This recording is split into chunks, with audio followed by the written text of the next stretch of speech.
ಮಂಗಳೂರಿನಲ್ಲಿ ಫಲ್ಗುಣಿ ನದಿಯ ಅಬ್ಬರ ಜೋರಾಗಿದೆ. ಮರವೂರು ಡ್ಯಾಂನಿಂದ ಗ್ರಾಮಕ್ಕೆ ನುಗ್ಗಿದ ನೀರು ಅದ್ಯಪಾಡಿ ಗ್ರಾಮ ಸಂಪೂರ್ಣ ಮುಳುಗಡೆಯಾಗಿದೆ. ಮರವೂರು ಕಿಂಡಿ ಅಣೆಕಟ್ಟು ಅವೈಜ್ಞಾನಿಕವಾಗಿ ನಿರ್ಮಾಣವಾಗಿರುವಂಥದ್ದು. ಈ ಹಿನ್ನೆಲೆ ಗ್ರಾಮದೊಳಗೆ ನುಗ್ಗುತ್ತಿರುವ ನೀರು ಮೈತುಂಬಿ ಹರಿಯುತ್ತಿರುವ ಫಲ್ಗುಣಿ ನದಿ ಅಬ್ಬರಕ್ಕೆ ಅದ್ಯಪಾಡಿ ಗ್ರಾಮ ತತ್ತರಿಸಿ ಹೋಗಿದೆ.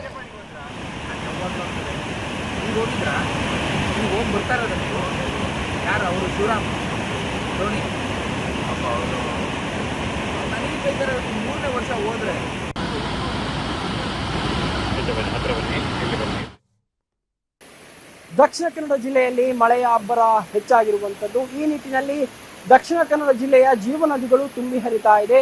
ನಾವು ದೃಶ್ಯದಲ್ಲಿ ಗಮನಿಸಬಹುದಾಗಿದೆ. ಇದು ಮಂಗಳೂರಿನ ಮರವೂರಿನ ಫಲ್ಗುಣಿ ನದಿ ಸಮೀಪದಲ್ಲಿ ನಾವಿದ್ದೇವೆ. ಫಲ್ಗುಣಿ ನದಿ ವಿಸ್ತಾರವಾಗಿ ತುಂಬಿ ಹರಿತಾ ಇದೆ. ಜೊತೆಗೆ ಈ ಕಳೆದ 2-3 ದಿವಸಗಳಿಂದ ನಿರಂತರವಾಗಿ ಮಳೆ ಆಗ್ತಾ ಇದೆ. ಈ ಹಿನ್ನೆಲೆಯಲ್ಲಿ ನೀರಿನ ಅಬ್ಬರ ಕೂಡ ಹೆಚ್ಚಾಗಿರುವಂಥದ್ದು. ಜೊತೆಗೆ ಇಲ್ಲಿನ ಕಿಂಡಿ ಅಣೆಕಟ್ಟು ಸಂಪೂರ್ಣವಾಗಿ ಭರ್ತಿಯಾಗಿ ಅಲ್ಲಿಂದ ನೀರು ಹೊರಹೊಮ್ತಾ ಇದೆ.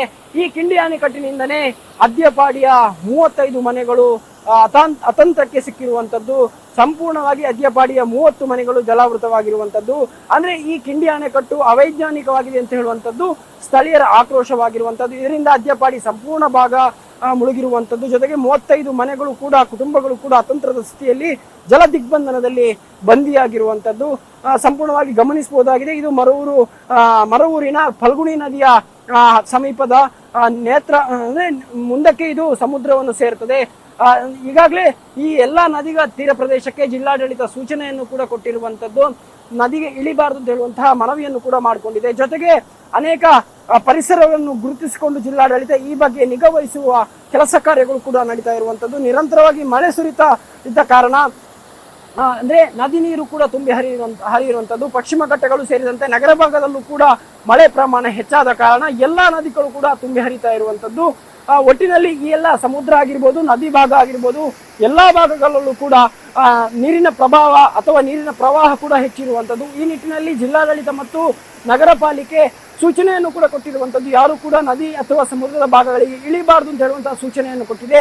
ಜೊತೆಗೆ ಬೋಟ್ ಆಗಿರ್ಬೋದು, ಒಳ ಮೀನುಗಾರಿಕೆ ಆಗಿರ್ಬೋದು ಮತ್ತು ಸಮುದ್ರದ ಮೀನುಗಾರಿಕೆ ಆಗಿರ್ಬೋದು ಯಾರು ಕೂಡ ಮಾಡಬಾರ್ದು ಅಂತ ಹೇಳುವಂತಹ ಮನವಿಯನ್ನು ಕೂಡ ಮಾಡಿಕೊಂಡಿರುವಂಥದ್ದು. Aditya Dondole, guarantee news, Mangaluru.